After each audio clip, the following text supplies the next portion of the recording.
We are live. Happy WrestleMania week, everybody. That's right. WrestleMania is this weekend, both Saturday and Sunday. But of course, before that is a little show called NXT Stand and Deliver. There are 7 matches on the show at the time of recording. Myself and my special guest will be predicting every single match in this stream, and I want to get your predictions in the chat as well, so feel free to get involved nice and early. But before we do go through that, let's give you the matches that we're predicting here today.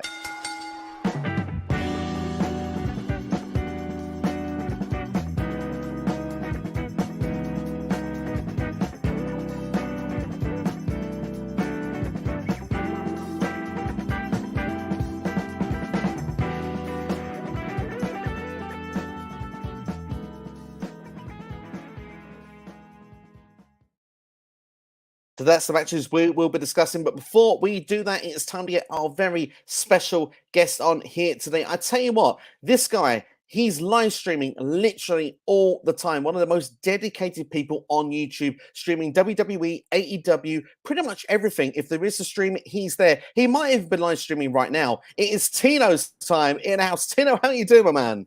What's up, man? And I'm actually not live streaming, so not yet at least. I was trying to get as much rest as I can for this week, man. We're starting it here, and I'm ready for it.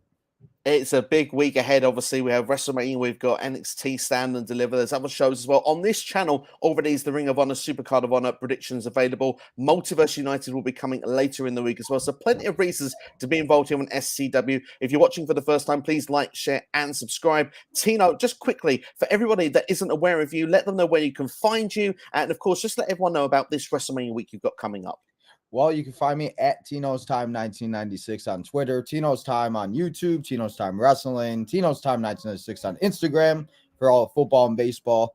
I actually am start my second baseball show, the Southside Boys, tomorrow. Baseball starts on Thursday here in the States. So White Sox are looking to make some redemption. And then we obviously got WrestleMania week. I'll be live for Raw, SmackDown, and NXT. I will be live for AEW, but this Wednesday we'll be doing it for WrestleMania 32 and AEW. So I'll be doing like 2 shows in one. Because I have no time to do 32. So I was like, let's just start it early. And it's a 5-hour show anyway. So I'm like, if I could time it right, it could end right when Dynamite ends.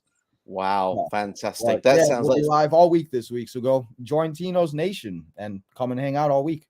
Like you said, I'm live. I'm live all the time. I might be live now. Who knows? You never know, indeed. That's the fun part. It is always Tino's time, ladies and gentlemen. When everyone asks you what time it is Tino's time. Doesn't matter what time zone in the world is. In fact, my clocks went forward over the weekend. I checked the time. It still said Tino's time. So that lets you know to get yourself subscribed over to Tino, a dedicated guy, hardworking guy as well in our community. Like you said, he's going to be doing Dynamite and WrestleMania 32 watch along at the same time this Wednesday. This man deserves a follow and a subscribe. Make sure at the end of this video, if it's not in the description already, I will put it there. Make sure to give Tino a sub. He really does deserve your time. But NXT Stand and Deliver. Let's quickly get your excitement levels. Where are you at the moment between 1 and 10? I've been getting excited more and more as the week's been going on. Obviously, like we'll talk about it because I think it's one of the first matches we'll talk about. I don't know if you felt the same way, but as much as I love to see Johnny Gargano on Raw, I felt like a different Johnny Gargano, him being on NXT in 2 weeks and him just doing that thing with Grayson Waller, them fighting in the front of their house. I don't know. It just felt different. And it's like, that's the NXT that I remember where it's like this unsanctioned match and we'll talk about it. Like it's giving me like the obviously not Tommaso Ciampa and Johnny Gargano vibes because that rivalry is way more personal. But it's just one of those pay-per-views that, yes, it does start a little early. I see Kyle says he's got to get up really early in the morning. It does start a little early. But it's one of those things that it's going to get us ready for Saturday because what are we all really doing on Saturday before watching all the preview stuff? So I'm really excited, and I kind of like that it's on Saturday mornings, Saturday afternoons, wherever you may be. So I'm like at like a 7 or 8. Long answer. To be fair, I appreciate the long answer. The detail as well that Tino gives is always superb. That's why if I talk too much, just let me know. People tell me like you need to stop talking so much. The thing is, I talk a lot as well. So this, ladies and strap yourselves in for this stream. Is all I can tell you. We'll hope to be off by Monday Night Raw for Tino to stream on his own channel. But what I can say quickly, I feel your same levels. It's like a 7 or an 8. There's a good card here. It's quite. I mean, move over, Channing Stacks Lorenzo, because this card literally is stacked from top to bottom. I'm looking forward to what they got to bring on the table. Like you said, Johnny Gargano being there instantly brings some, it's a different level of credibility that Johnny Gargano has in NXT compared to what he's been showing on Raw. I don't know if that's storytelling, the fact he's been in NXT, it feels like his home. I don't know quite know what it is. It's a smaller portion of the audience that appreciate his style more, or it's just the storylines in general. He's got a real legitimate storyline with Grayson. It'll be the first match we will be talking about in a matter of moments. But before we do, quickly just want to quickly say hello to our chat right now at Jackie Jean in the house. Jackie, thank you for checking out the stream. Hope you are doing well. Same to Rocco as well. Rocco, thank you for dropping in. Hope you are doing well. That's what we like to see. Also, we're going to shout out as well to Ghost Spider 2003, who originally put NXT, but he has now said, "What's up, Tino?" as well. He knows it's Tino's time. Ghost Spider, it's good to see you, my friend. Hope you are keeping well. We've got a good old Scott Hall in the house for West Coast Podcast. Hey, yo. Good to see you, my guys. I hope you're all doing well. And Too Sweet Cole, like I say there, this is going to be up early for him on Saturday. You've got good seats. It should be a good stand and deliver. I'm sure it's going to be a great stand and deliver. And we're going to look out for you in the audience. Hopefully, he's going to be sporting those OTM t-shirts as well. And fingers crossed, we will see him. Richard Robes is in the house with an immediate spoiler in the house. So spoilers already. Exactly. Take it with a pinch of salt with our good friend Richard. He says the NXT Championship, Trick Williams turns on Carmelo Hayes after losing the title to Bron Breakker. Then the NXT Universe says you sold out. Could you imagine it? It would be a very big moment if that happened indeed. Daz Reynolds says, big up. Hope you're doing well, Daz. Thank you for checking this out. Eric as well in the house. Hope you are doing well. He even gives us a hey, yo as well. Feels like Scott Hall is in the spirits here today. And also, Guy Sweater says, my opinion, stand and deliver 2023 will be the best NXT pay-per-view in NXT history. Wow, that is big praise for what we've seen here with the build. So fingers crossed that is going to be the case there. C Nation, I see you've got an apology in the chat. They do not say sorry, my friend. I hope you are keeping well, and I hope you've had a great day so far. That's all I'm going to say to you about that. But come on, get involved. I want to know your NXT predictions. Too Sweet Carl says, Mr. OTM becomes Mr. LA. I'll be wearing my Johnny shirt on hard cam. Keep the eye open. I will keep an eye open for you. And Mr. LA, well, look, that's not an insult. That is just a fact of life, because that's what Too Sweet Carl is going to become this weekend in LA. Noob and Co in the house as well. Thank you, Noob, for checking this out. A to the K Wrestling Show as well. We've got a busy chat here tonight. A to the K doing fantastic work over there, by the way. Fantastic shows each and every week. Make sure to go and give them a subscribe on YouTube. Honestly, you won't be regretting this one. Really good work over there. And also Daz as well says, looking forward to Stand and Deliver and Mania both the same night. In fact, yes, for the wrestling community, it is a busy one. Tino has already told me that he's probably not going to have any sleep, bless him, but he'll be live streaming, not letting you down in any way, shape, or form, because it's always Tino's time. Remember that, ladies and gents. C Nation says Bron Breakker and Carmelo Hayes will be the biggest NXT match in the 2.0 era. I know it is over, but they were the two top stars of NXT 2.0. You are absolutely bang on the money, and that's the main event, not just of the show, but of our stream here today. Last comment we're going to take in, we're going to go into our first match. Eric Douglas says, who do you think will be the last two to enter the ladder match? I say Cora Jade and Tatum for the wild card. From my understanding, there's only one silhouette missing. So I'll ask you this now, Tina, because something we're going to talk about later on. Do you think Roxanne Perez returns, or do you think someone else fills that space? I've heard rumors that Roxanne is ready, and I feel like it's going to be some type of a thing where they're either going to have it and somebody's going to be taken out like they do, and then Roxanne's going to come out, or it's just going to be one of those where they're going to say Roxanne coming in NXT Stand and Deliver. Absolutely. Because she's obviously been cleared. I feel like if they were, they're because tomorrow, I don't even know what day it is yet. I thought tonight was Tuesday already. I was like, wait, for NXT tomorrow, they have that triple threat last woman. It's Soul, Indy, and there's somebody else I forgot. They're having like a last chance. Oh, and Ivy, last chance. Oh, really? Triple threat to see who wins. So that could be that, and then Indy and Roxanne is my assumption. Interesting, yeah, because Roxanne could just be added on the night rather than hear someone. So, of the three women there, because I was not actually aware of that match, who do you reckon would be the most likely to win that? I mean, Sol Ruka feels that she would be very, let's put it, appropriate for a ladder match, but obviously, I would love to see her in that, but I feel like it's going to be Indy, because I feel like at this point, either Indy's not going to perform and Stand and Deliver, and she's going to get called up, or she's going to have one last match in NXT and get called up either way. Yeah. So, and I'm praying the Raw after WrestleMania is good, and I'm hoping that we see call ups and everything like that. And I feel like Indy's one of those. But yeah, I would love to see Soul. I've grown to like her a lot. At first, I was like, she's like that surfer girl or whatever, and I don't know. As she's went on and as she's been out more, it's just like she could be one of those to be like a very underrated star, like that could come up and like, make a name for herself. She really could, because I mean, this is the sort of platform, the sort of show that would really do that for Sol Ruka. Like, with the biggest stage she's performed on, she's still like going to be going for a few months. So for me, I quite like the fact that she has that opportunity. So yeah, I'm looking forward to that. Great question, Eric. Thank you very much for that one, coming in there nice and early with it. C Nation says Bron Breakker and Carmelo Hayes is unpredictable. Totally agree. The world title matches are unpredictable this week. They really, really are. I've made my prediction now, and I'll be sharing it with you later. Now, Tino has probably got his prediction ready for you as well. And we've got Eric says Sol has a little bigger Jeff Hardy to her. I like it. Certainly, Sol is definitely got those vibes where she's a risk taker for sure. Too Sweet Carl says Sol needs a stronger character before they pull the trigger. In my opinion, she's great though and so young. I would agree that the character side of it still needs to develop a bit more. I would agree you can't just be, as Tina said, you can't just be a surfer and that's it. You get to the next level. But certainly, she's shown that she's very athletic and great in the ring. And I mean, that sort of finisher she's got is pretty awesome. So what is looking she, forward to seeing her. And that's the thing. I don't think people understand how young these people, like Roxanne is 22 years old. Like, it's crazy to think about like how young these superstars are. And that's kind of like what I've kind of gotten to think about with NXT, at NXT 2.0, Black and Gold, whatever you want to call it now, is that they're like all growing and they're all doing, and it's kind of like a minor leagues for WWE, like baseball and football, where we watch these guys grow. And like with me, like I've been watching these White Sox players grow in the last 5 years. It's like, yes, it takes them a little bit longer, but once they get there, it's going to be great to see. And it's just going to take a little bit. And I think that's the biggest problem. I always say it is the generation of these kids, and like still my age too, it takes us a little bit longer to understand things. So it's like once they do, you see where it can go. Like Austin Theory went from being 15 to working out to main eventing against his childhood hero in WrestleMania. Night one. So it's like, it's one of those things. It might take a little bit, and some guys go right to the top like Bron, but Sol, and he does have a point where she is so young that, so there's time. And I mean, Eric says it's just she's even 20. Shout out as well to AJ, who's joined the stream, by the way. Hope you're doing well, AJ. Hope you're doing very, very well. And C Nation says here that Tino's Time is a great guest on the channel. Thank you, C Nation. It's very kind of you to say. And Tino, like I say, it's always a pleasure to have him on the channel. In fact, if the whole unison of everyone watching just go Tino for us right now, I'd be very happy indeed to see that. 23 is she? Unbelievable. And she's still got so much time ahead of her. And she could be a great platform if she gets the spot here at the show. But we're 12 minutes into the stream, ladies and gentlemen. We've not even started talking about the match yet.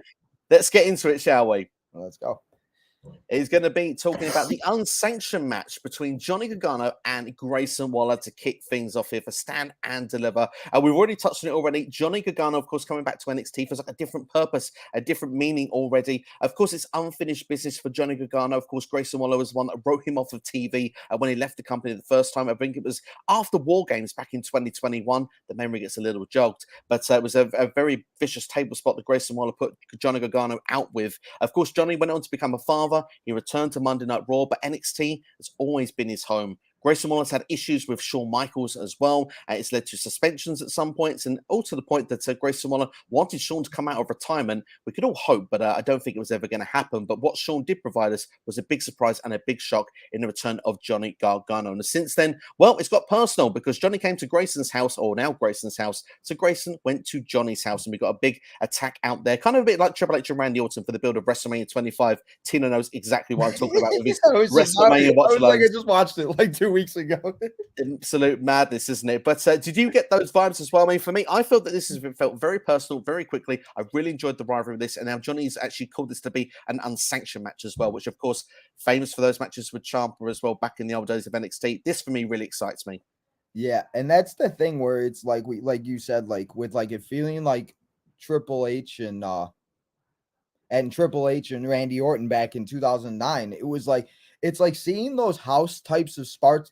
Those house, like them filming at the house and Grayson doing that, and then Johnny leaving and everything. It was like, it just felt so real. It's like, that's like you, because it's like you watch like that, and it's like Candace standing outside with their son, or I forget what's the name of their son. I don't know the name of the son, unfortunately. I forget what the name. Oh my God, it's like right on the top of my tongue. He says it all the time, but I mean, it's just one of those things that it feels so real, and it's like, he's been there for what? Not is it even been a month? It's been what, like 3 weeks since that Grayson Waller segment that they had, And it's like I'm so excited to watch this match where it just like I didn't think Johnny Gargano was going to be wrestling. People thought it was going to be Shawn. They thought Dragon Lee. They thought it was going to be somebody else. And it's like when we heard Johnny's music at first, I was like, but it's also long-term booking. He took him out 15 months ago at NXT, and he comes back and he's going to finally get the revenge that he deserves because Quill. There we go. Quill. So, but yeah, I'm really excited for this match, and I love the unsanctioned matches. I love the brutality, and NXT always seems to do it. Like the Tommaso and Johnny one, the one in Chicago is always my favorite because I'm from Chicago and everything. But that one was so good, and I love seeing matches like that. And the way Grayson is with how he's been with Shawn and Johnny and everything, he's grown for people just to dislike him, and sometimes that's good. Like I kind of like Grayson, but I hate him. Yeah, yeah, he knows how to make people hate him, doesn't he? He knows how to, like, he's going to draw money because of the fact that everyone wants to see him lose. He's got a natural arrogance and a natural, disdain, which makes you hate him.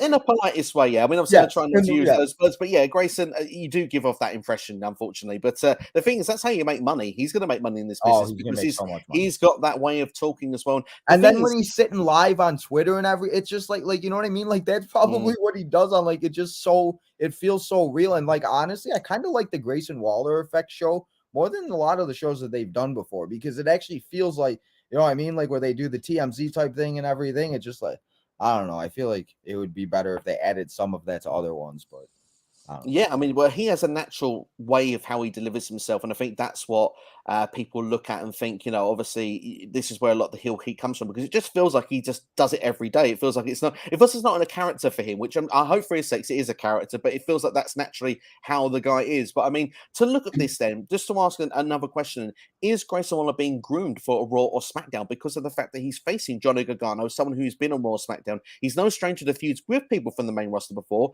Grayson Waller obviously has feuded with AJ Styles in the previous. They must have real high hopes for Grayson Waller. I hope so because I mean I think he could be like the next type of a Miz. Like he could be like the next. I mean, I don't know if he could be the next Miz. Miz is in his own type of a world, but I mean like he has the type of ability to be that guy that you hate, but he goes out there and puts on great matches. Like you said, he fought AJ, he's fought Johnny, he's been on Raw, he's come on Raw, and it's like with especially. As long as we know that Triple H is still in charge, at least we know that he'd be used better than how it would be before. So that's that. And I think that's the biggest thing. It's like I'm not worried anymore if they're being called up. And yes, there's all that speculation and everything. But I mean, until we actually see him in Gorilla, I won't believe anything until. Yeah, no. That's true. That's true. We have to wait. We have to wait for it actually to come through. But obviously, looking at things, then we come to near where we're going to have a prediction here because obviously, like you said, we feel more meaning for Johnny Gargano already with what we're seeing in the storyline in a couple of weeks. I will ask that question just very quickly, just to refresh the answer again. There, do you prefer to see more of Johnny Gargano in NXT, or do you want to see this storytelling being brought to Raw so we can connect more with the audience? I was thinking about that because I was thinking about that, like how like last year they kind of brought Ziggler in, like and that what I mean. Like I feel like I feel like that's kind of like what they did here too. Because if you remember last year, I think Ziggler came out during like a contract signing.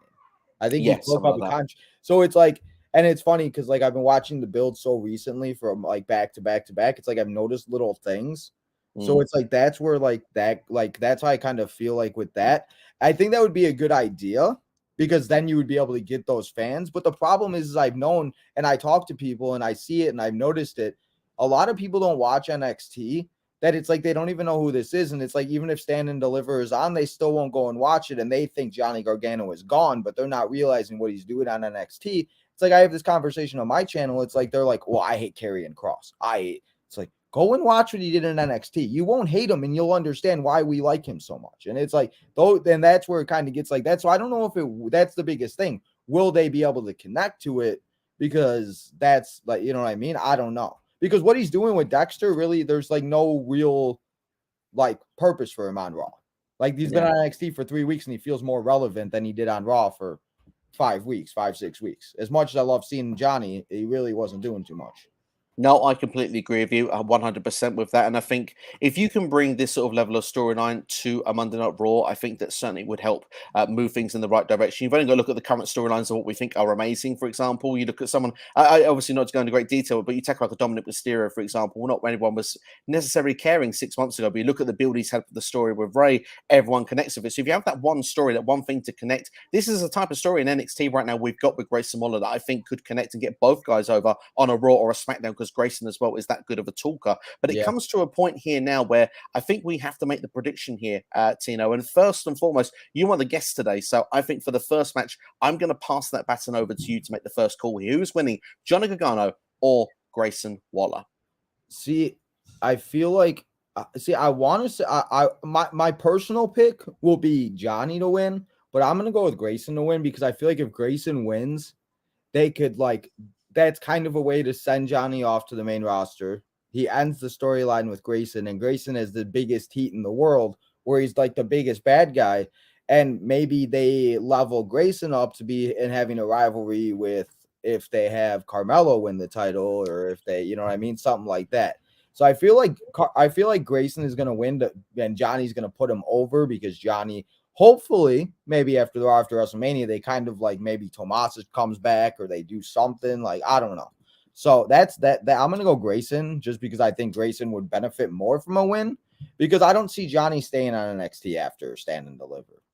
No, neither do I. I think you make some really good arguments, to be honest, because this is where we can have our first split of the night. I actually have gone for Johnny Gargano to pick up the victory purely because I feel in my head that Grayson doesn't need the win at this point. I think he's naturally getting that heat, and I think a loss isn't going to harm him. I agree, though. A win takes him to the next level. He becomes to a point where you think, well, where are we going next with Grayson Waller? And the idea of him versus Carmelo Hayes seems a great idea. But I just think for this particular moment, Johnny will have his closure from NXT, and I think that he will say, then I've literally done it all. The reason I've had to come back, I've actually, I've dealt with that, and now I can go back to Monday Night Raw and I can focus on winning championships, maybe Money in the Bank, King of the Ring, that sort of stuff over there. So I'm going to go for Johnny Gargano over there, but I think that you make a lot of good points there with the idea of Grayson Waller. But let's go into our chat anyway, very, very quickly. C Nation says, I think that they gave Roxanne Perez the NXT Women's Championship too early. She is still young. I think that's quite a big statement there from C Nation. For me personally, I'm a big fan of Roxanne. I think I must have said it on too many videos by now that I think that this woman, for me, like you said, she's still so young, but I think she's better than most of the roster, even on Raw and SmackDown. Yeah, I mean, the biggest thing, I listened to, I forgot what podcast she was on. Because Mandy, she did all of her podcasts that she could do after. I don't know if it was Jericho or if it was Renee. It was one of them. It was one of the wrestlers that do the podcasting, and she was talking about how the night happened, and how this night happened, and how it was presented to her and everything. And it seemed like they put it on Roxanne the day of, and it wasn't they had it planned for Vengeance Day. I think that's what we all expected. But I think that they put it on her that day, and it was one of those things she really didn't have time to prepare for it and everything, where it was I feel yes, maybe it won't be the best run and it won't go down, but she still has that experience with the title, and she's so young. And as you said, she's better than half the women on the roster. Let's be real here. In 3, 4, 5 years, she could be a Bailey or something like that. I feel you know what I mean? I feel with how we had the 4 horsewomen with Charlotte, Becky, Sasha, and Bailey. I feel there could be another crop of women like that with Roxanne, Tiffany, etc., etc. So it's one of those things where, yes, they maybe did, but I think she's still going to learn a lot from it. I mean, there's a lot of people that are given the title too early, but they still learn something from it. So. Absolutely, yeah. There's many prime examples when you go back in the history there, the history books. I know C Nation as well, very good with his facts. I think he's got a few probably be hiding in the wings of those history books, waiting in the chat for us. But Eric says, funny thing is, Indy calling himself a Willie veteran at 24. You gotta love it. Probably is these days. They're so young, that NXT roster. C Nation also goes on to say that Johnny Gargano versus Grayson Waller is unpredictable. I think Grayson Waller should get the win to give him the heel heat. So agreeing with Tino there, saying that Grayson Waller should pick up the W. Who do we see being the best NXT champion? Mine is Malachi Black. Interesting question there from Eric. Who do you think is the best NXT champion of all time? Who's my favorite, or who do I think is the best? I mean, he says the best there, so we're going to go with the best. I mean, I feel like it's hard because it's like there's like so many of them. Like their runs were so good in like different types of ways where it was like, like because then it's like a lot of them became like stars. But the one I always remember is Finn's. Yeah, Finn, unbelievable. Finn Yeah, is the one that I'll like. If I think of NXT champion besides Seth, because I have that picture of Dusty and Triple H holding up Seth's hand in my head from their rivalry build and everything. Other than that, though, I think of Finn every time I see like the old NXT title. absolutely. I kind of agree with you with Finn, but just to give a different answer so I don't seem like I'm copying, I'll go with Goldie. Ciampa's reign at that reign was very, very good. Yeah, So gold. Yeah, Goldie was a good time. C Nation says, I think Tiffany Stratton will take the NXT Women's Championship from Roxanne Perez, but not at this show. So that's if, of course, Roxanne does make that return. Ghost Spider goes on to say as well that Johnny Gargano should win at Stand and Deliver after the WrestleMania and get the breakup with Dexter Lumis, and he should get a big push after WrestleMania. Ghost Spider, I do agree. I'd like to see a big push for Johnny Gargano. Johnny Wrestling certainly is great. An answer as well, Finn Balor, of course, being the best reign there as well for Eric. So that seems to be a popular choice. Sensational says Grayson Waller taking a lot of losses lately. He's lost his last 3 matches, so he needs the win here. So there's a big one that's that a good comes in point. there as I didn't well. even notice that. The matches are so far in between sometimes. Like I forget who wins what matches. I like have to go back and like look. Absolutely. To speak says Finn is the answer. Literally, we can close the book, close the case. Says great call, Tino, on that one there. And Eric also says I could see the new 4 horsewomen being Roxy, Cora, Zoey, and Alba. Good shout with those ladies there. Speaking of Ava, last night, sorry, I didn't mean to cut you off, but last night, because I don't want to forget Ava, we were watching WrestleMania 31 with The Rock and Ronda and everything. Ava was sitting next to The Rock's mom, had braces, had like the long different. I was like, oh my God. It was so weird to see her and now see her in Schism and see like how much more grown she is and everything. But once he said Ava, I thought about that. I was like, I had to say that. And it was just like, I always say, you always got to look in the crowd and see who's there. You never know whose daughter or grandchildren or security guard is going to be the next superstar. Absolutely. And just to throw in this completely random, but as you've mentioned that, last year I was watching a lot of WCW from 2000, and Charlotte Flair actually appears in around the feud with Ric Flair and her son David. How young she must have been to be involved at that there with Eric Bischoff, Vince Russo, at the time. Unbelievable stuff, but definitely worth a watch of the network. So that was her first appearance. I always thought it was WrestleMania 24. I was just going to say she was at 24 too when Rick retired and crying and everything. And they said Ashley. I was like, you don't realize that was Charlotte, people. Yeah, absolutely. I think it's Ashley as well back in WCW as well there. Unbelievable. But let's move on to our next match anyway in the meantime. Speaking of women. Yeah, exactly. Women's Tag Team Championships coming up for us next now. We've got Fallon, Henley and Kiana James against Isla Dawn and Alba Fyre. Now, of course, basically this is 2 teams that really didn't get along. But one is still having a bit of friction, but are the tag team champions, and the other 2 now are getting along and are reading from the same hymn sheet. Obviously, Alba Fyre and Isla Dawn had a big feud last year. Isla seems to have got Alba, I don't know if it's like under a spell, but they seem to be, they seem to be on the same page now.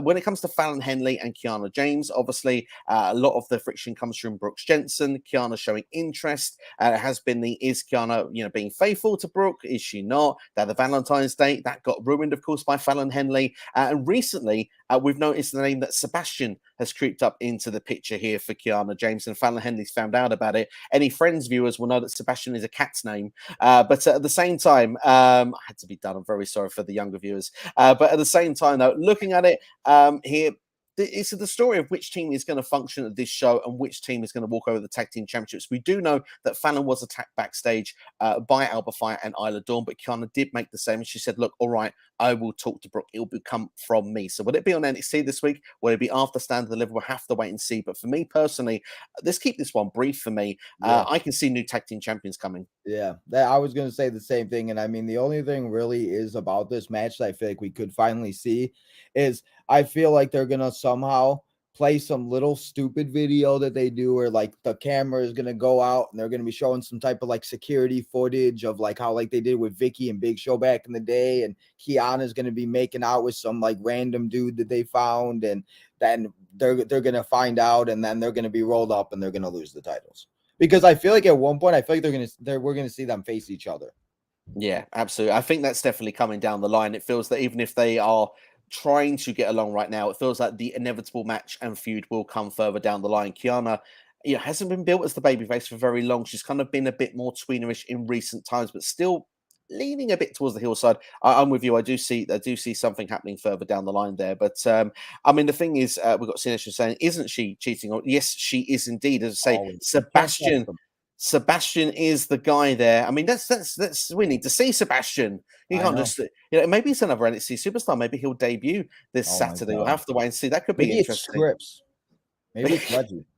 Reggie, we're to get rid of the scripts altogether. Thank goodness. I'll be quite happy with that if he turns up. I preferred Reggie over what was in the scripts. He's been on Instagram as Scripts playing as Reggie in 2K and being like, "Look at myself in 2K." I'm like, "You Scripts, you're not doing a great job, bro." No.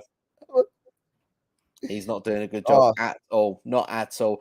Get your podcast in the house. What's good, my dudes? Hope you're doing well, guys. Thank you very much for tuning in. Great to see us. Sinesh says, I feel bad for Brooks Jensen, and that's a good thing because a lot of people can relate to this. Absolutely. And that's what makes this storyline so beautiful in a way. It's been very well put together. And I must admit, it's one of my favorite storylines in NXT, which is one of the reasons I wanted to talk about this match near the beginning, even if there's not so much more to add to it than what we've already done, but if you know what I mean. But we go into the chat anyway. Ghost Spider 2003 says, no disrespect to Finn Balor, my opinion, Bron Breakker is the greatest, best NXT champion of all time, and I think that's a fair opinion. There's, everyone's entitled to their opinion first of all, but second of all, Bron is definitely up there. He's done a great job there.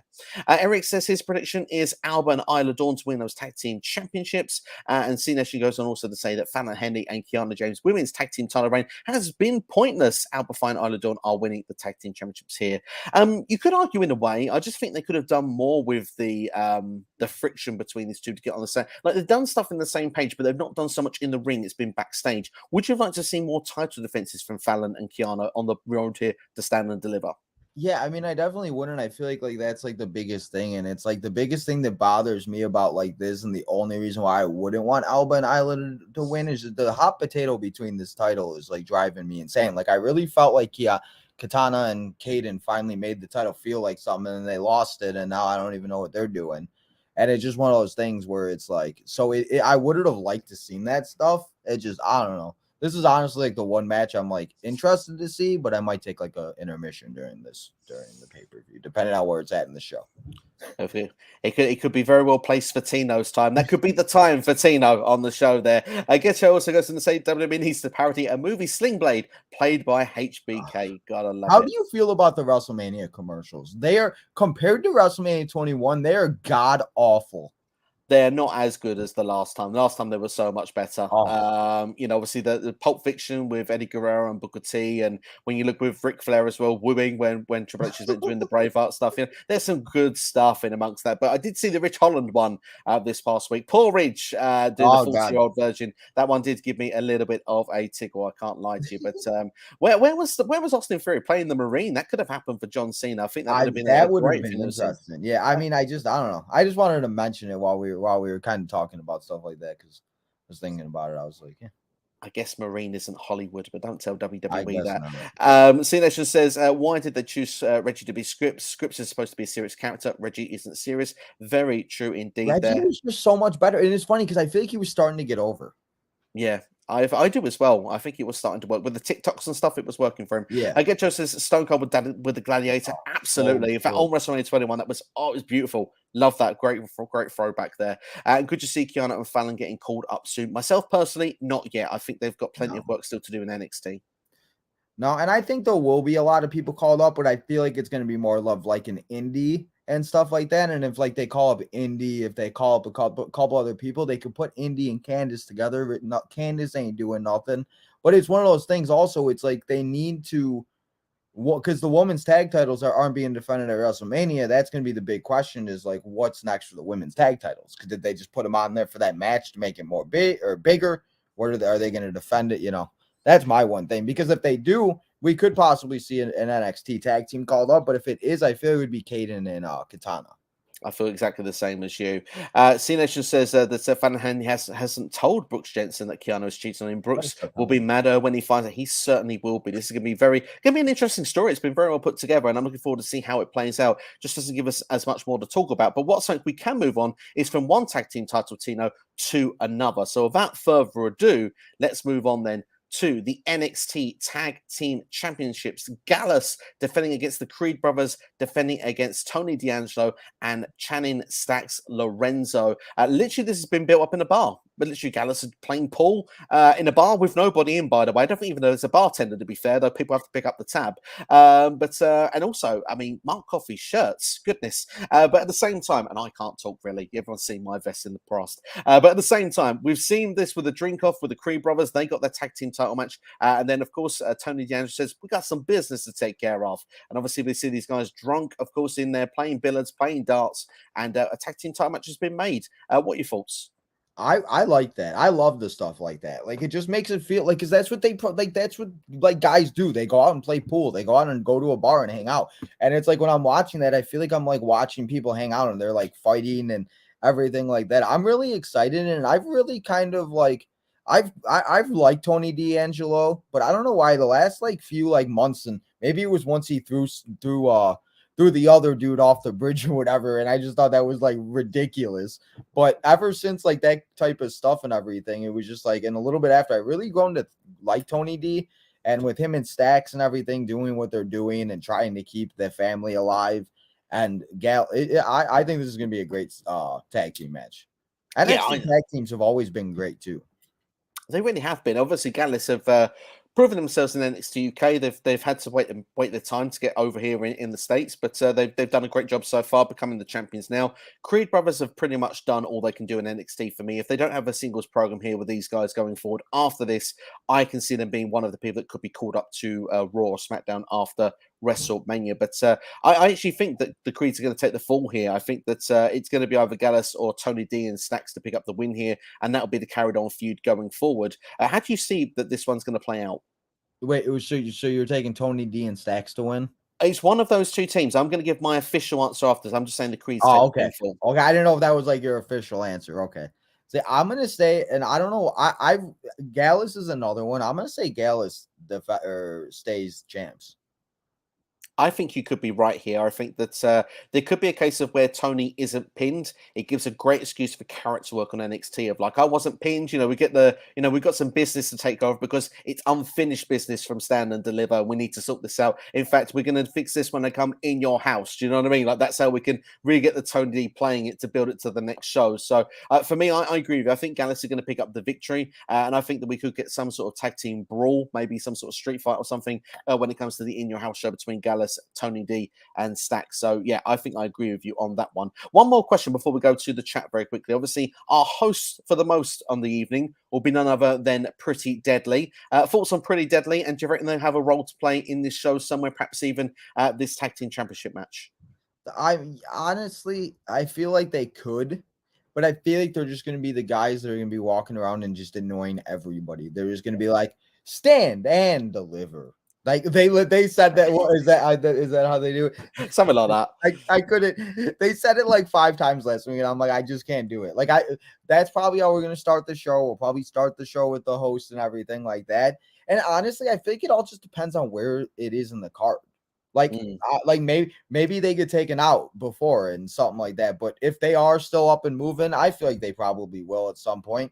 And Pretty Deadly's another one. I've really grown to like them, and like obviously people could say like what they want about their look and everything, but if you look past all that, they're great in the ring and they do what they need to do, and they've and it's like a lot of these people from the UK, I never really watched NXT UK, but a lot of them are like just really, really good, that I feel like a lot of them, like a lot of people just like, and that's where like the people that don't watch NXT.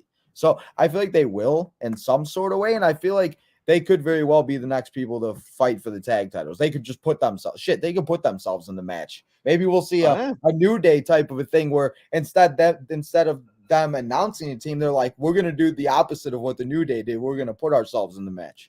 Absolutely. Yeah, well, they have the feud with New Day and the parodies there as well. But the thing where Pretty Deadly will succeed is because they know who they are. They've worked those characters to an absolute effective T. They're good at what they do. Like I said, they're good in ring. They've got a look. They're distinct. you can point them out in the lineup, and that's what's beautiful because with certain talents they get caught up, and you think, okay, this is someone, if you've not seen them before, they are just so-and-so. Do you know what I mean? They're John Smith or whoever they are, and they get lost in the shuffle. These Yep. guys, they're going to come, they're going to make a splash, they're going to stand out in the tag team division. They remind me early days of Edge and Christian style with their promos Yeah. and their goofiness and stuff like Yeah. that. If they bring that mean edge to their game, and I mean, Edge and Christian is a high praise, by the way, to give to a tag Yeah, team. that's a good point, though. They do can have get like to that level. same expect like their kind of thing is like the 5-second pose, like except like they do what they do. Oh, they should just do that though, couldn't they? Literally, I'm sorry for the chat if anyone finds it annoying, but just like do the pose, stand and deliver. Just literally have the pose just there for 5 That's seconds. right. It would be genius. Kyle's yelling in the chat, Steve. Is he? Let's go for it. Call up Pretty Deadly. Sorry for yelling. No, never say sorry for yelling, but I absolutely agree that they do need that call up. Let's just quickly go up to where we were in the chat so I don't lose anyone's comments. Go Spider with the first one. He says, if Ilja Dragunov or JD McDonagh doesn't win at Stand and Deliver, maybe they'll get called up to the main roster in the I was WWE surprised draft. we're not getting a singles match between those two and like a 2 out of 3 falls, a no DQ match or something. Like I was very surprised when they were added to the North American title. I think literally it's because that makes Kyle make sure that he's is not actually late for WrestleMania, because there's 7 matches already. If you need to get themselves to WrestleMania afterwards, you know, they can't be there all day, can they? So I think that's probably the reason why. But I mean, they had a great match this past week on NXT, but we'll be talking about them in a bit more depth later on. But good point that perhaps it could be in their future. There's so many that are ready for the next stage. But let's go, Tony. And Stacks says Eric, he's picked there for us. Sinach says, I kind of want to see the family win the NXT Tag Team Championship, but they won't. Gallus have just started their reign. Great point. They've just started it, which is why maybe the family could be the next tag team champions, but maybe just not on this night. Ghost Spider goes on to say that Tony D'Angelo Stacks will win at NXT Stand and Deliver. Seems like a very popular choice here. Eric goes on to say as well, 2 dimes swam with the fishes all the way to AEW and hasn't been seen since, bless him. It wasn't he dressed up as Sting once, and I think that's as far as he got. West Coast Popcaster says, I don't like Gallus. I like them less after they got drunk off cheap American light beer. Exactly. Shame on them. They needed to be much better than that. I completely agree. Need to go with the heaviest stuff that they're used to in Scotland. But hey, who knows how it's going to go down when it comes to Stand and Deliver. Maybe they'll turn up drunk and they'll lose to the family. We'll have to wait and see how it will play out. Too Sweet Kyle says, I've tried to give Gallus a chance, but I'm bored with them. Just not connecting with me. Fair play. Tino, is Gallus connecting with you? I like Gallus a lot. I don't know if like they connect to me, but I just like sometimes I just like watching like people go out there and just like beat the hell out of each other, and like watching like those bar scenes and everything. Like I just love that stuff. Like it brings me back to like when APA would do the types of things, or like when they would do like the bar fights and stuff like that, because it's like that's what people do on a normal day. So I've really like grown to like them like that. And it's just like, and yeah, as they started I just want to see a team kind of like develop like the tag team titles into like something like, you know, where it's like not hot potato all the time. Yeah, I agree. I think they certainly need a credible reign if they're going to have one. But I've been asked as well, where's Joe Coffey? Obviously, to complete the firm completely, the Gallus boys on top. I'm not sure where Joe Coffey is. Maybe he's injured. I don't know if there's visa issues or what. He's been away for a while, though. Yeah, I was gonna say I haven't seen him in a while, because it was funny. I was trying to figure out who was the champions at one point, like when they first started coming back and when they first won. And the only picture I could find is the 3 of them holding the NXT titles. I couldn't find them holding the regular NXT titles and everything. And it was just like I was trying to figure it out. But yeah, I don't know where he's at. No. Hopefully he returns soon, because he's actually very good in the ring, to be fair. Seeing as she's not sure they'll connect with the main roster crowd, I can see where your argument is with that at this point. I think that as a team, with the character work on NXT, I think it's developing. I don't think it's quite that. Like we've seen, like we said, they're pretty deadly. They're established. We know what they are. Creed brothers, we know what they are. Hell, even the family. Tony D had that nailed down since day one. We know where they are. Gallus, I think they're working on that. The in-ring side of it, they've got it. They look like 2 mean dudes. They look like they're up for a bar fight. They look like they want to try and make them like a modern day APA. So let's see if it will connect well over time. But it's been interesting to see how it will play out. But the crap at darts, though, which also West Coast podcast, that is a letdown if you're meant to be from the UK. Crap at darts is not a thing you're meant to be. C Nation says at least the NXT Women's Tag Team Champions ain't as hot potato as the AEW TNT Championship is. I wasn't gonna say it. I was gonna wait for somebody to say it. I mean, C Nation's beat us to it, literally beat us to it. But to give my final prediction, then Gallus boys on top there. I think they'll retain on this particular show, but I think the family will get on a later date. But it seems that they are popular on this show. But let's move on to our 4th match. Then we're going to discuss out of 7. It is the 8-person tag team match, Chase U and Tyler Bate against the Schism. And of course, the Schism featuring a debuting Ava, the first time we'll see her compete in an NXT ring, which is fascinating. Really? She isn't wrestled. She isn't wrestled yet. True, I didn't know that. I don't think she's wrestled. I thought she wrestled like a squash match or something. True. Unless it's Level Up, which I must admit I don't watch. I mean, I can only handle so much. Yeah, I mean, we do our content, we do our retro. If anyone's seen if she's wrestled Level Up, let us know and see. Let us know the situation. But here's the story to see her wrestle. Me too. I'm really excited to see her wrestle. Maybe she'll do it. Maybe she'll do the little elbow and the maybe she'll. How could you imagine the pop would be crazy. The Schism elbow. There you go. Could work. How do you feel about Schism? Right, Schism. They are a group for me that I think when it was Joe Gacy on his own, it wasn't connecting for me whatsoever. When he had Haaland, again, was not connecting for me. I found the storyline of Rachel, right? Yeah, is Parker Bordeaux, yeah? Parker, there we go. Okay. Yeah. And I mean, that didn't connect for me either. Since the Schisms come into play, I'm not going to lie, the JYV, I much prefer them as the JYV, but I've connected more to the message. Well, I'm not being brainwashed here, but I see the message of what Schism is trying to portray. I know exactly. You got the X on your head, the circle. I have the face marks in my spare time, but no. But at the same time, looking at it, no, I mean, I see what they bring to the table, and I do think that it's much better than what it was before. I think the problem they've got now is that they actually are in more lower card feuds, but I do feel that this feud is actually quite fun because Chase U, for me, have been a really fun act to watch and have never really had their chance to break out on big shows. They were involved on the last one, Vengeance Day, of course, and now this one here, this kind of was, if anyone's seen my Roadblock predictions, this was kind of where I wanted it to go. I said the idea that Chase U have the university, they keep losing matches, Schism's going to get involved. I want to see Schism take over Chase U's university. I want Schism U. I want it to be their house and everyone brainwashed under it. And I think now we look to be getting that storyline. The only difference in what they said to what I said, we've got Tyler Bate. I don't know where Tyler Bate fits in this, but Tyler Bate seems to... I don't know where he came from. I didn't realize he was sitting in the audience last week. I was like, this guy just jumped up out of nowhere. I was like, okay.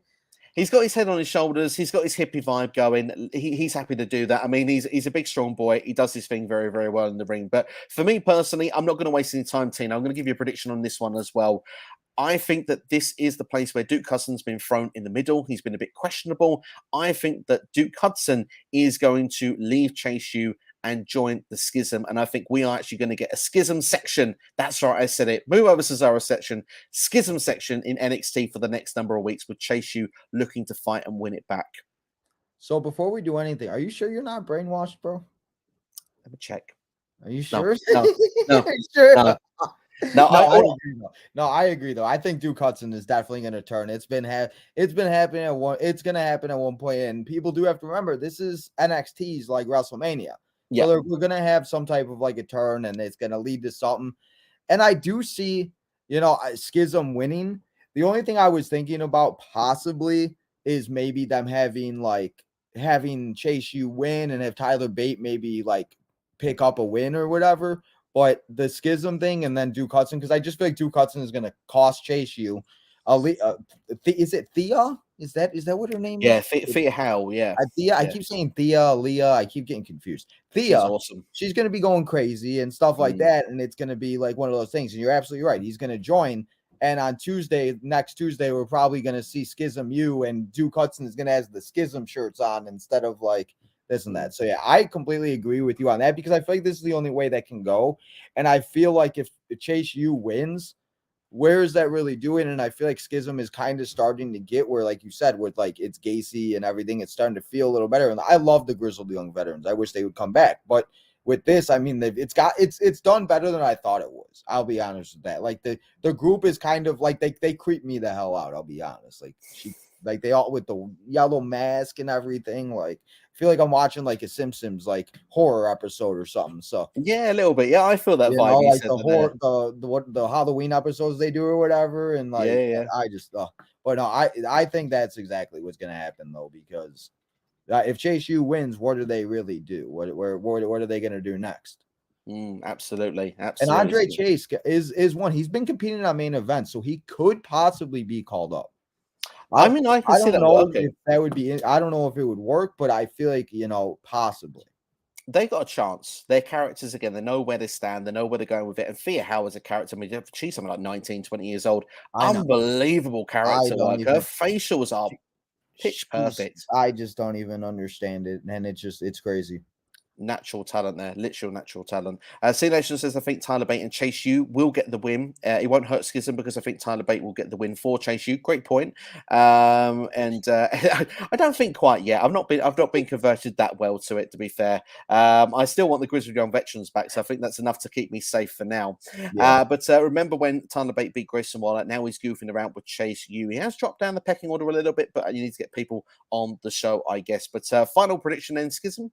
Yeah, a Schism. I will say this one thing though about that and about them being like leveled down, I guess, in a rivalry. I feel like this is the best way to do it though, because you have this go lucky, happy, go Chase U university. Everything's great in the world, and you got Andre Chase that swears at everybody. And you got this creepy ass group that comes in and they're kind of taking over the university. It kind of puts things on.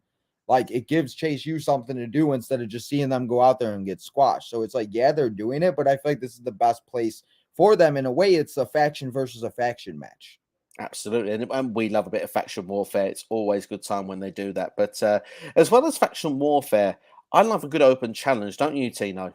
Yeah, let's go. Let's Me go and with you, it. fight night. I don't think we. I'm not going to be a brawling brute about it. But someone has been throwing out a lot of open challenges of late. Oh, Mr. Wesley, yeah. It is Wesley, indeed. The North American Championship, of course, will be 5 guys there. Ilja, Dragunov, JD McDonagh, Dragon Lee making his debut, and a 5th person to be confirmed. Of course, will be decided in a battle royale. That's right, Wesley looked like him.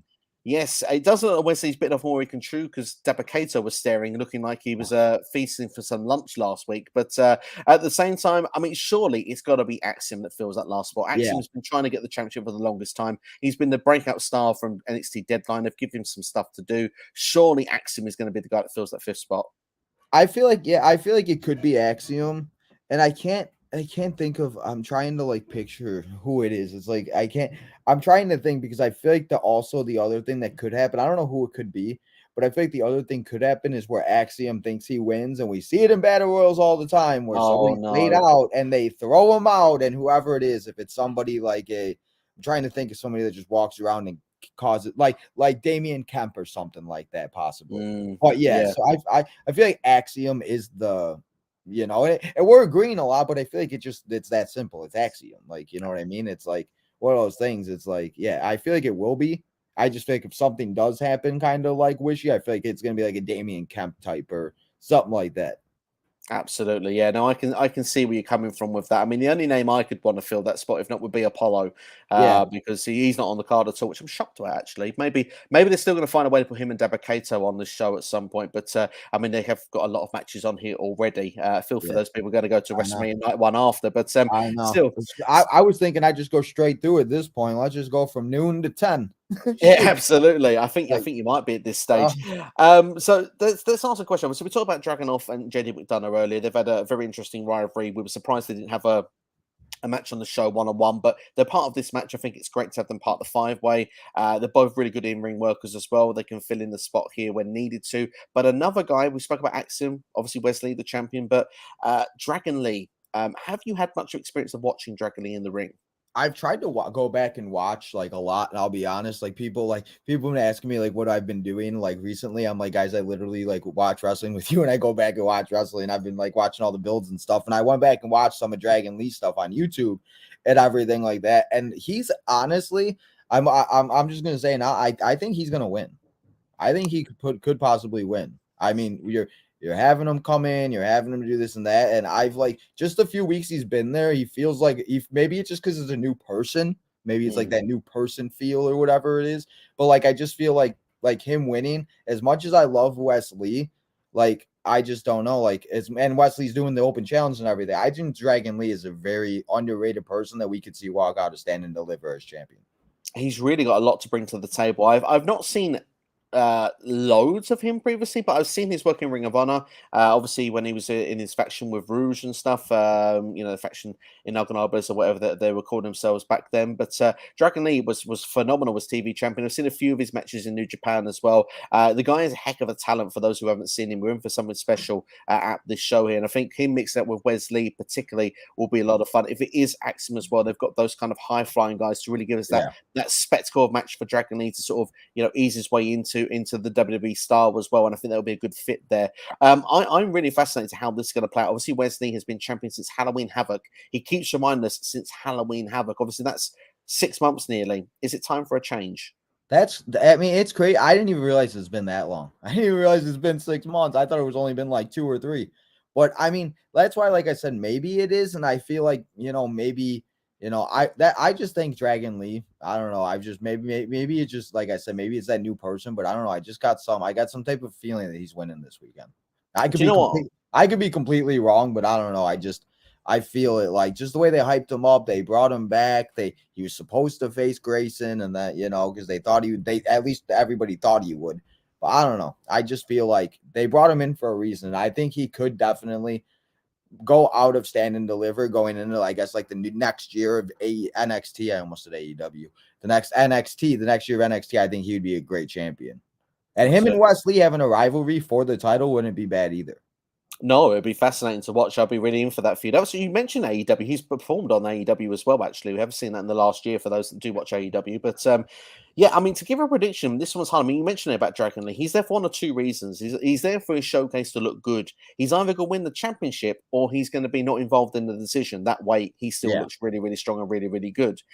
I have a feeling that Axiom, if he's inserted into this match, could be the one to walk away with the gold, just purely because he's the one that's been after the championship so much, trying his best to get it. But as we don't know it's going to be him, I'm actually going to say that I think Wesley gets away with this one more time and he walks away with the championship. Do you remember like Kofi back in the day? He used to always be in like 5 ways, 6 ways around the end of the noughties and always came out as the winner. And it's like this time Kofi's going to get his, he keeps risking it too much. Wesley should have bitten off more he can chew here, but I'm actually going to say Wesley to retain them. Can't believe I'm saying that.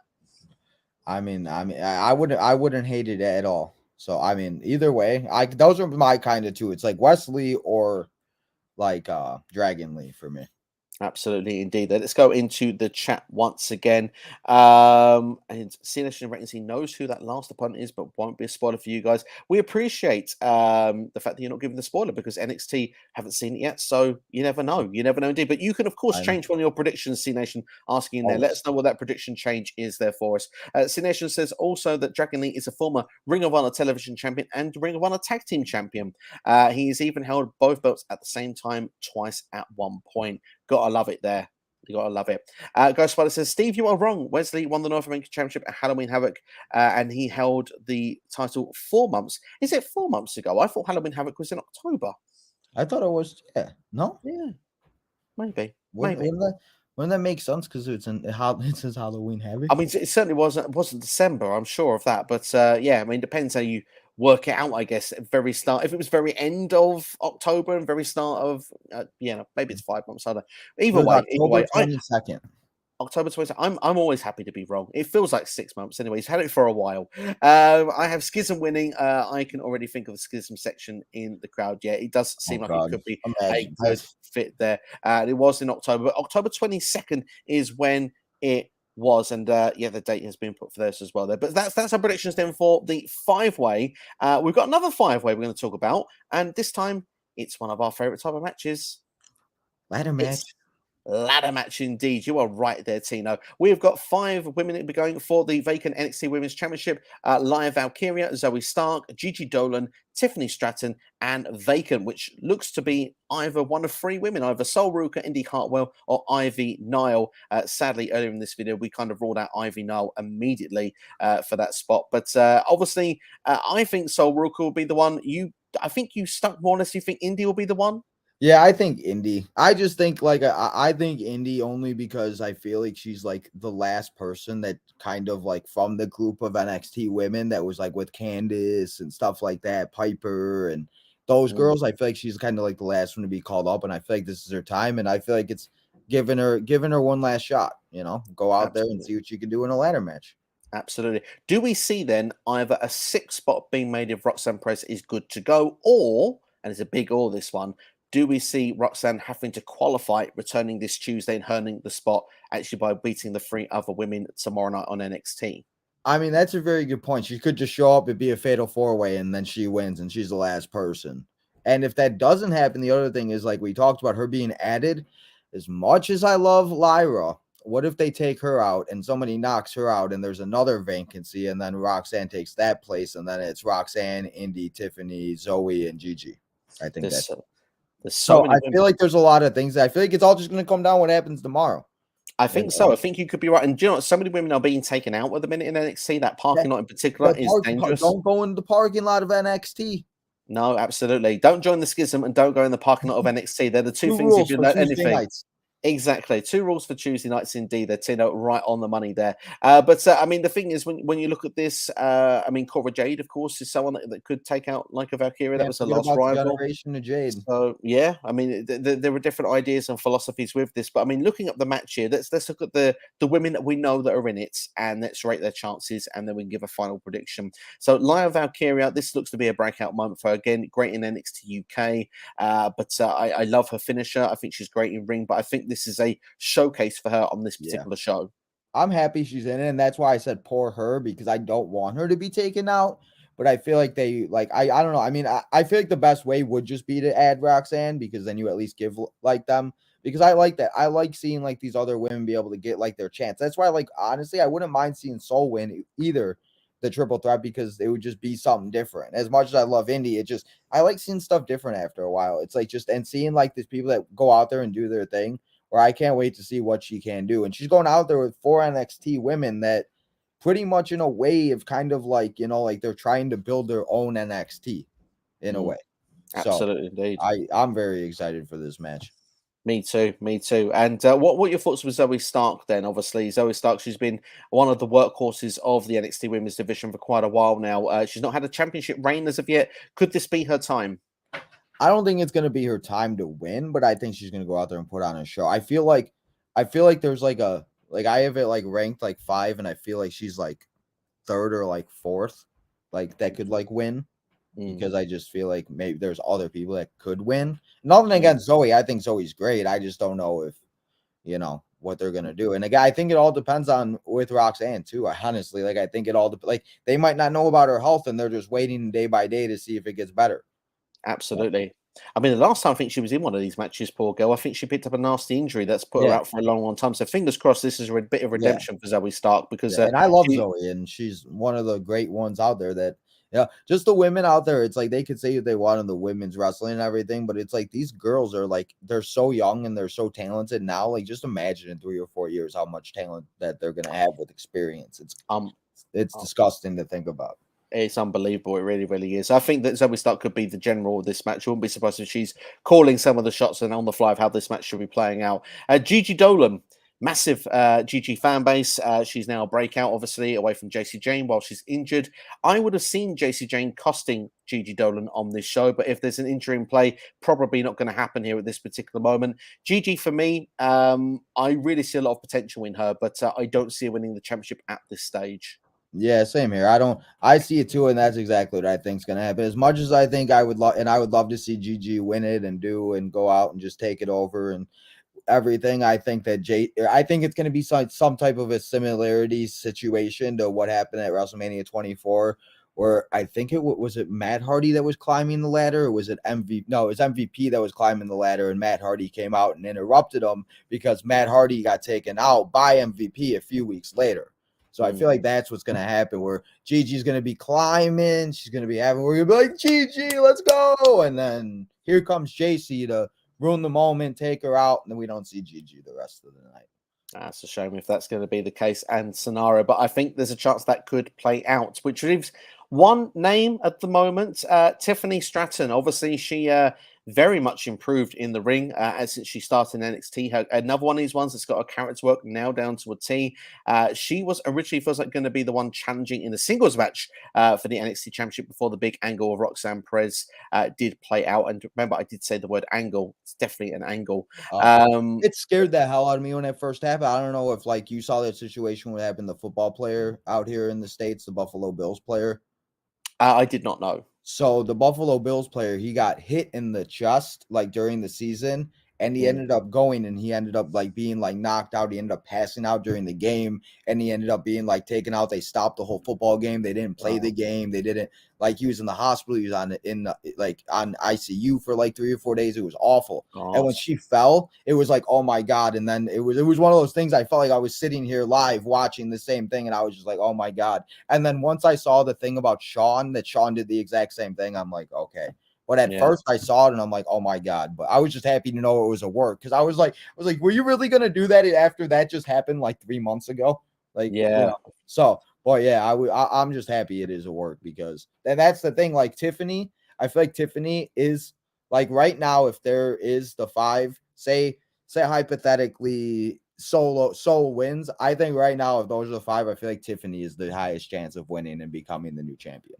I completely agree with you. I think Tiffany has got everything nailed on to do it. In fact, the only way that Tiffany doesn't win this for me is if Roxanne does come back and wins it, because then that way you can have Tiffany being like, it was my moment, and her doing the, you know, the high school kind of mean girl kind of act that she's got going on to try and get another championship match down the line. But for me, if not, Tiffany Stratton is going to be the prediction, as we don't know about Roxanne Perez at this stage. But as I said, if Roxanne does come in, Roxanne takes the pick from there. So that's for those people watching in the future, people that know stuff that didn't know it on Monday. If you're watching this like on Friday or on Saturday, this is pretty much what you're going to find out. So, I mean, and what if they even don't even announce Roxanne? And what if she just shows up, pushes the person off the ladder? We've seen it happen before. James Ellsworth just took the Money in the Bank. What if she just pushes her off and says, it's my title, I was never lost it, give me my title back? Absolutely. Yeah, it can be a case of that. There's so many different arguments and different twists and turns it can go. Let's go into our chat, shall we? C-Nation says Wesley has held the North American Championship for 5 months, I believe. Fair play. I think that's around about the mass in the end there for us. Duke Hudson reminds him of Wade Barrett as well. A little bit. I see that there. Definitely a bit of the facials going on with that. Welcome to the generation of Jadis, too sweet, Kyle. Absolutely indeed there. I'm surprised actually we didn't hear him say something about Andre Chase. See if he throws that in the comments in a minute. Ghost Spider says the NXT Women's Championship ladder match will be a banger of a match. I think he is on the money of that. I think it will be an absolute banger. I think it starts the show. I reckon it could start the show as well. I think that'll be a good call for that there. If not, the 5-way, I think, could be the other one that could kick things off. C-Nation says it's too early for Gigi Dolin to win the NXT Women's Championship. I would agree at this particular moment. Also, we've got C-Nation says, surprise, we ain't getting Gigi versus Jacy Jayne in last women's standing match. I feel like that injury to Jacy Jayne may have stopped that. Maybe at a later date, we will get that, fingers crossed. But, it's coming now. I was waiting for it. Did somebody say Andre Chase? Every time. I love it. I was waiting for that's so funny. I love it as well there. Usually has one for Apollo as well. We missed that earlier. Ahmed as well in that chat. Hope you're doing well. Ahmed says Carmelo Hayes will be our NXT champion. We'll be talking about that in a couple of short moments. Also, I have 4 more school days before WrestleMania. It's going to be a long week. C-Nation, I feel you, bro. Absolutely. Stay in school, though. Keep doing your thing, man. You're doing very, very well. When you used to have some soda and chips this weekend. Absolutely. Sorry? Sorry. No, just when I used to be in school and it was like WrestleMania week and like going to school, I don't know. There was just like a different feeling. It was like I didn't care about school. I was like, get through the day. I'd come home, watch Raw. Like, I don't know. Get through it, C-Nation. Almost there, bro. Absolutely, almost there, indeed, there, man. Honestly, it's going to feel totally worth it with the soda, with the chips. Is it? I like he's got his snacks prepared as well. He's not even having to think about it. He's got it there, ready and nailed on for us. And do you know what's ready and nailed on is our prediction for a main event. Let's get to our main event. It's main event time. Let's go. Indeed, it is the NXT Championship. It is Bron Breakker defending against Carmelo Hayes. As C-Nation said at the very start of this stream, these are the 2 guys that have carried the NXT 2.0 banner. Bron Breakker has been champion for the first time. He won it, of course, at the start of 2022. Of course, he lost it to Dolph Ziggler, as we mentioned before. Standard Delivery wasn't too kind to him last year, but he won it on the Raw after WrestleMania. And since then, Bron Breakker has been your champion. Carmelo Hayes, on the other hand, he's been the A champ. He has been the A-lister, if you will. He has been the North American champion, making that the A championship in his opinion. Always great matches with the likes of Carmelo Hayes. He's fought Axiom. He's fought so many different guys that have always been awesome matches to see. Even Solo Sikoa at one point, although he may have lost that one, so we'll say less about that. But still, Carmelo Hayes has been the guy for the North American title, Bron Breakker the guy for the NXT Championship. Now the time has finally come with these two clash one-on-one. It's a match that I think everyone has wanted to see. It is the perfect platform, the biggest NXT show, stand and deliver. We've had Trick Williams have them team up together. Will they coexist? I love that, actually laughing at that storyline this year when they're doing it on WWE TV. But of course, Trick mentioned in the words that, well, you're doing it so we can see Bron up and close and personal to see how they react in the ring. Both have admitted on promos as well that they keep an eye on one another and have been watching each other for months. So both should know each other inside and out. This should be a top match. And to be fair, I think when it comes to NXT standards, this is probably classed in the dream match category. What has been your thoughts of the build? And are you glad to see we're finally getting Bron Breakker versus Carmelo Hayes for the NXT Championship? Finally, I'm so excited. I'm so excited to see this match. I love Carmelo Hayes. I don't know why he's one of those guys. Like, I feel like I need it as like a friend. Like, he's like that guy that hypes you up, that wants to be there, wants to see others succeed. Like, him and Trick just got like the swag and everything that like everybody wants to be. Like, I don't know. I love everything about Carmelo and everything that him and Trick do. And he's just got so much where he just goes out there and he says how he feels, what he wants to do, what he's going to accomplish. He goes out and does it. And it's just so great to see. Him and Bron, I think, are going to put on a great show. And Bron Breakker's title run has been good. I'll say this about Bron. He goes out there, he defends the title every single pay-per-view, every single time, and he goes out there and does it, and that's the biggest thing. At least, I feel like he's defended the title a little bit more and sometimes than like other people have. Like, it's just one of those things where it's just like Bron Breakker's done his thing. And this match, two top stars in NXT, top of their game. And I feel like no matter how this ends, whoever wins, NXT champion. Whoever loses, Raw or SmackDown. So I feel like that's how it's going to end either way. I won't give my prediction yet, unless you want me to. But keep them holding on. You got something good going on there. Because I was reeled in there. I'm just like, no, actually, now you say it. Hold on for a second, because first off, I want to just make a point you just said there. Winner, NXT champion, carries NXT's brand for a further, maybe another calendar year. The other one to go to Raw or SmackDown. I think you're bang on the money. I think that is the future here. I don't think we get both of them on Raw or SmackDown after this. We have one and the other. Got to hold it down in NXT, just like with like Finn and Seth and Shinsuke and all. We didn't see all of them at first. Someone's got to hold it down. Got to hold down absolutely. And before we give our prediction, a great question is coming in very quickly. So I think I'm going to ask that one first, just to keep you all teased a bit longer. Do you guys think Carmelo Hayes is a babyface or a tweener? I feel like. I don't know, because I feel like he's that bad guy, but like I feel like he's gotten to the point where like I said, like all the things I just said about him, it's like he's like what I want to be. And it's like he was recently on Out of Character with Ryan Satin. He was talking about the way he grew up and how he was doing it and how like he put his mind to it and how he looked up and like how he did all these different things. And it just like when you listen to that and you see the way these people grow up and you kind of connect to something that has kind of went through on in your life, it's just like, oh my God, he's doing it. He's main eventing NXT Stand and Deliver.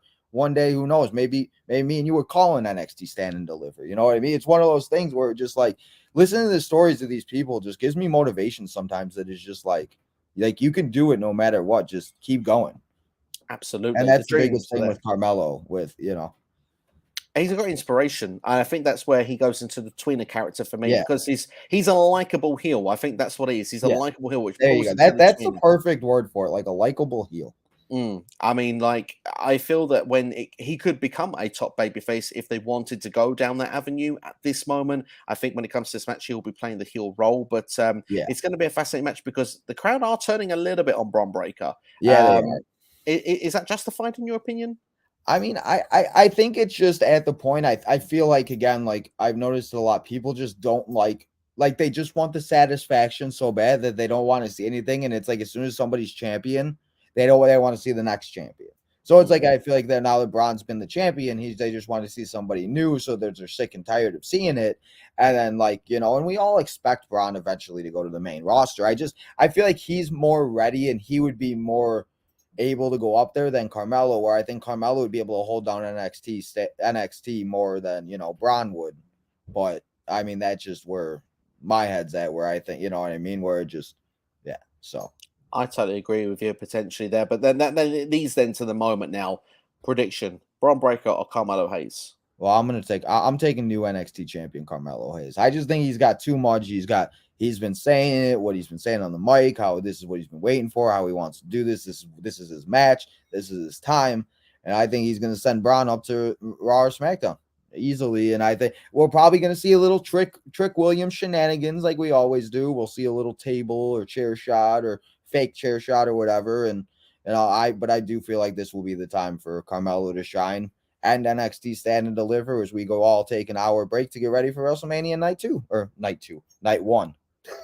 It may feel like night 2 by the time we've done the 2 of those shows, but at the same time, I don't blame you, man. And I've got to say very quickly, I agree with you. I think Carmelo Hayes is going to become your brand new NXT champion. As Too Sweet Kyle has said here, I think the crowd is just ready for a new champion. I don't really think they dislike him, but maybe he's wrong. I feel you're right. It has to be him, and literally that is the sentence there. Him. Melo don't miss. See you on the Raw after Mania, Bron. And I think that perfectly sums it up for me. Yeah, and I mean that's like the biggest thing too, where it's just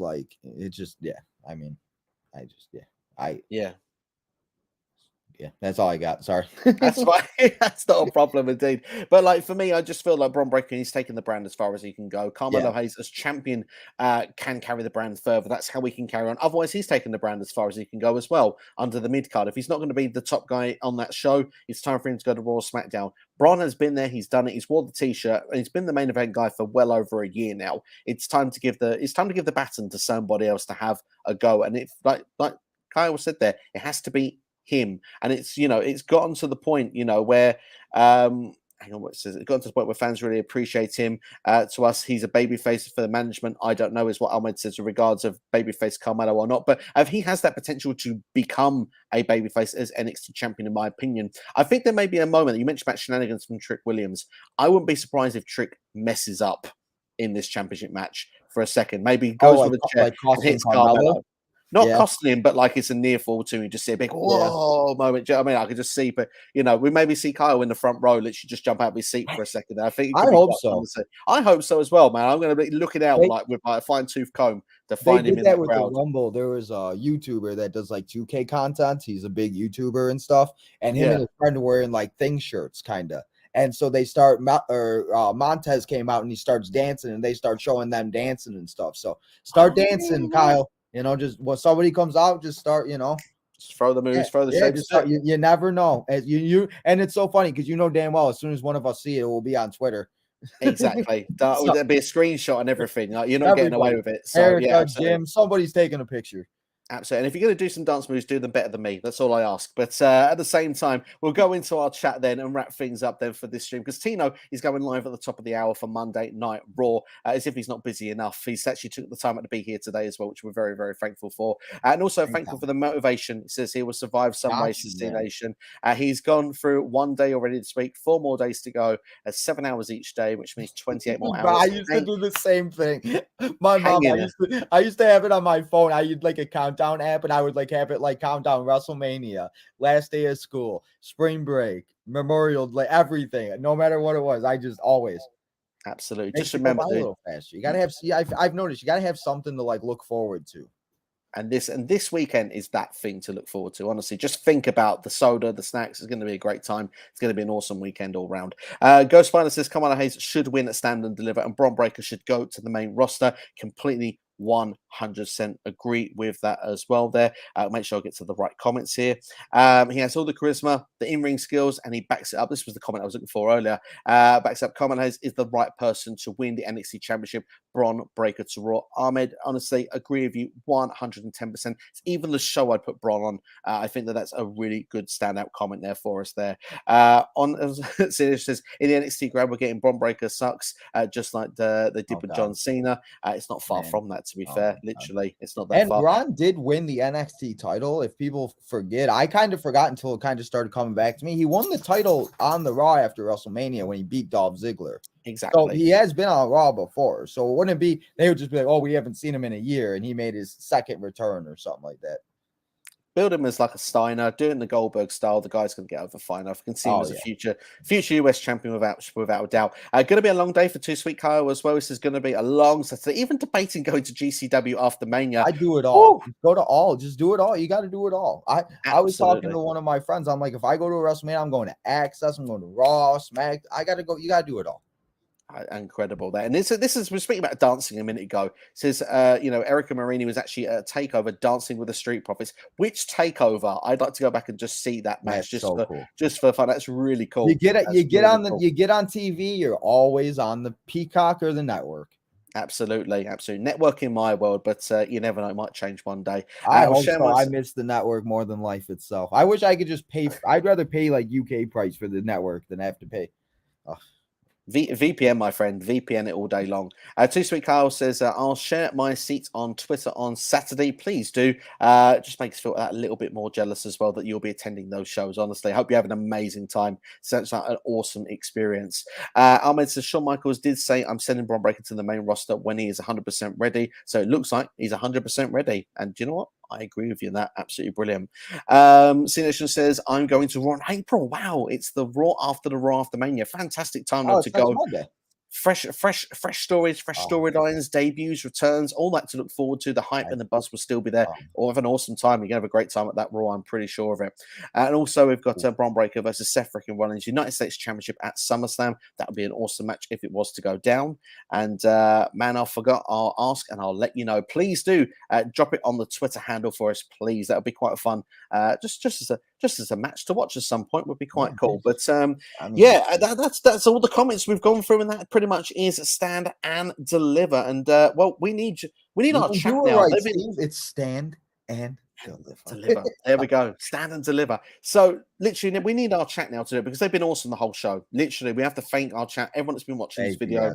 All coming and hanging out. Made this a fun time. Literally, you've made this some great questions, your predictions as well. If you can stand and deliver though for SCW and Tino's time right now, if you haven't already, I know most of them already are, but hit the subscribe button, hit the like on the video as well. Help share the algorithm around YouTube to help spread it, because there is another channel at the moment that is harming my algorithm with a similar title name. So if you could do that, it really would help out a lot. Also as well, drop a comment afterwards of the video as well. Let us know if you enjoyed it. What was your favorite match you're looking forward to?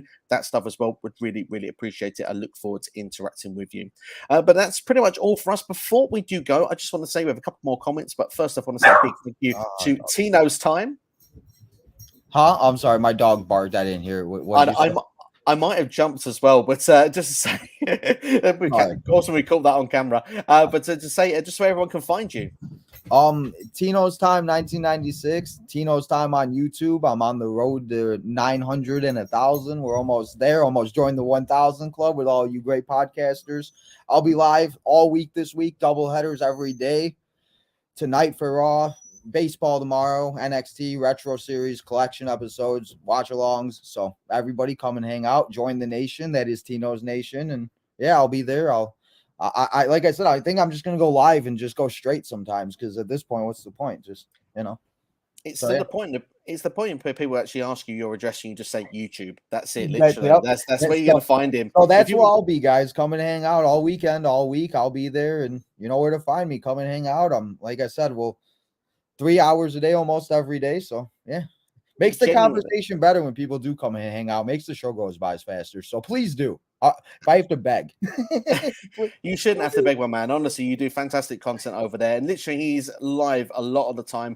You can enjoy great moments, great wrestling shows with Tino, and like you say, you can share your thoughts in the comments. He gets interactive. He lets make you feel part of the show. It's honestly always a great time with Tino's Time, and obviously, like I say, WrestleMania week. What a better week than to go and subscribe to his channel right now? I'll put it in the pin of this video, so you know to hit the link to go and do that, so you can join him in time for Monday Night Raw as well. But remember, ladies and gentlemen, no matter what time of day it is always Tino's Time. Doesn't matter if the clocks go forward, if they go backward, if it's January, March, December, it doesn't matter. It's always Tino's Time. Tino, thank you so much for coming on, my good friend. Before we go, last couple of comments that says I'll probably make a short when I get to the arena, so you know where I'll be sitting. Please do, C Nation. That'd be awesome to do, and I hope you have a great time once again. Ahmed said, who's the title going to be, Roman or Cody? Who's winning? Ahmed, I can't answer that because my WrestleMania predictions you gotta are on watch this the channel predictions tomorrow. Show. This is stand and deliver. You got to coming back.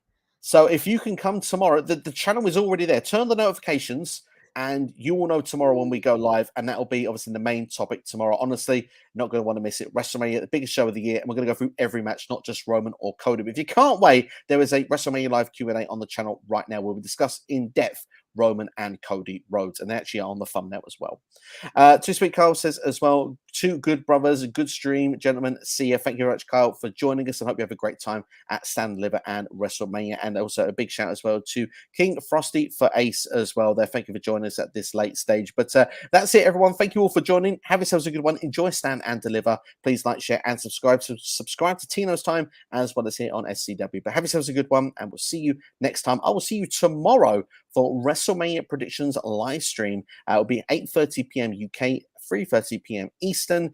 Just letting you know as well, Wednesday, Multiverse United, Impact Wrestling versus New Japan. Ring of Honor predictions are already on the channel for Supercard of Honor, and WrestleMania SmackDown will be coming on Thursday. So that's all from me. There are lots to look forward to. Take care, and I'll see you at the next one.